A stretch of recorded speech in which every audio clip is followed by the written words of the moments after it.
Great balls of fire. Jerry Lee Lewis from the Rock and Roll Time Machine at Classic KZOK. It's Dan Holliday, and we have as our special guest today Mr. Paul Revere, who is spending 300 days of his life a year on the road. Oh, yeah, but it's fun. I'm in hog heaven listening to all this old Jerry Lee stuff. This is great.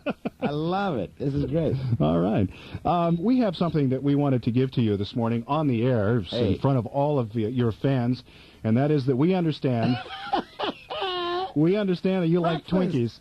I love Twinkies, and I haven't had breakfast yet. Oh, good. That's great, man. Let's have breakfast. Hey, we're going to have a party here. Boy, I tell you, it's going to be rappers knee-deep before we're out of here. This is great. All right. Thank you much. What we did was we gave Paul a case of 10 Twinkies, which is one of his fave I love things. Junk food and junk rock. You know that. That's it. This is great. Thank you, Dan. We're gonna play the Indian Reservation song now. Sure. This was a biggie. In fact, you're going to tell me your story on it because I'm going to tell you mine. But I lived in Seattle all my life for all intents and purposes, and Indian Reservation was the biggest single ever released in the Northwest in terms of sales. It outsold every single that's ever been released available here. It outsold Presley. It outsold the Beatles. Indian Reservation. Yeah. Tell me something unique about it. Well, that almost falls through on for Columbia Records also when we released it.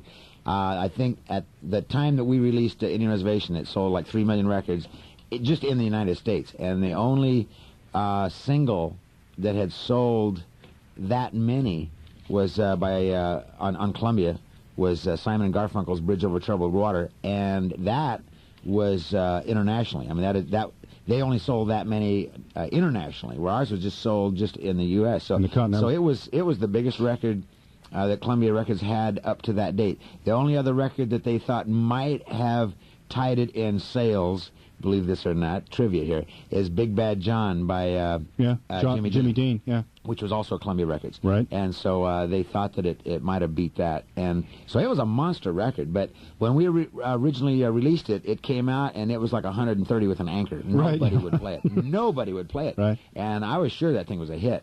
And I came up here to Seattle, started beating on doors, and says, "Hey, come on, somebody! Do you remember me? I'm your friend. You know, play a record here." I remember that you did some barnstorming. Oh, I did. You got in the car and you just took off. I got a few stations like some Seattle, Portland, and Boise, Idaho, and Fresno and San Jose. I mean, I went to all my old buddies like Dan Holliday. Said, "Come on! You owe me, huh? Give me some airplay." And that's what did it. It started the thing going, and it got Columbia interested enough that, well, maybe the record isn't going to die after all, and I was positive it was a hit. How did you hear of the song? Through Freddie Weller, or had you been a Loudermilk fan, or how did you... No. It was, believe it or not, we were in the studio at Columbia recording an album, and Jack Gold, who was the head of A&R, right. Jack Gold come walking in the studio one night, and it was in the middle of a session. He says, "Hey, I got a record for you guys that I really think you should record on this album, and maybe with a little luck it might be a single." And so he played us this tape, and it was a song that was recorded by Don Farden. And the Don Farden version had only been played basically in Seattle and Denver. Yeah, it was not a national hit. Oh, no, it only sold, I think, not even 100,000 records. But it sold a lot of records considering what few stations it was playing the song.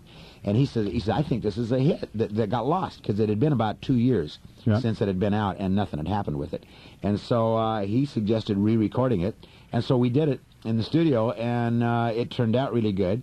And we got, like I say, it went to some friends and had got some airplay on it. It looked like it was going to take off, and then it kind of laid there. So I decided to get this, do a promotion, and about that time, Easy Rider, the movie, had just come out. And I'm a motorcycle freak. I got 6 motorcycles, and I was a bike freak. And Do you ride them all at one time? Ride them all at once. That's what makes it unique. Yeah. And I have had this chopper that I was in the process of building. Big, nasty bike with a 12-foot front end. I mean, really a bad-looking bike. And this friend of mine had one, almost a twin to it. And we were planning a trip down to Mexico on our bikes. We just thought it'd be fun to go down there and get out of the cold weather and go camping and just be a bum down in Mexico, grow a beard and cuss and spit and do all the things that animals do. And then about that time, they made a law that they wouldn't allow freaks on motorcycles to go across the Mexican border because they had enough freaks down there. They didn't need any more. So we said, well, we'll head towards Florida. That's what Easy Rider. He went that direction. Let's try it.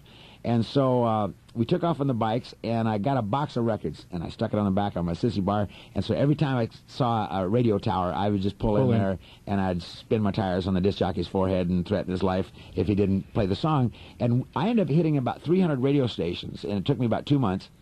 And we got that record from being a dud, 150 with an anchor or whatever it was, got it all the way up on the charts, about halfway up the charts. And so I just kept it up, and I spent the entire summer touring, going to radio stations on my bike. And the record was actually released around Christmas time, and it was in July that it finally went to #1. So that was 6 months this record took.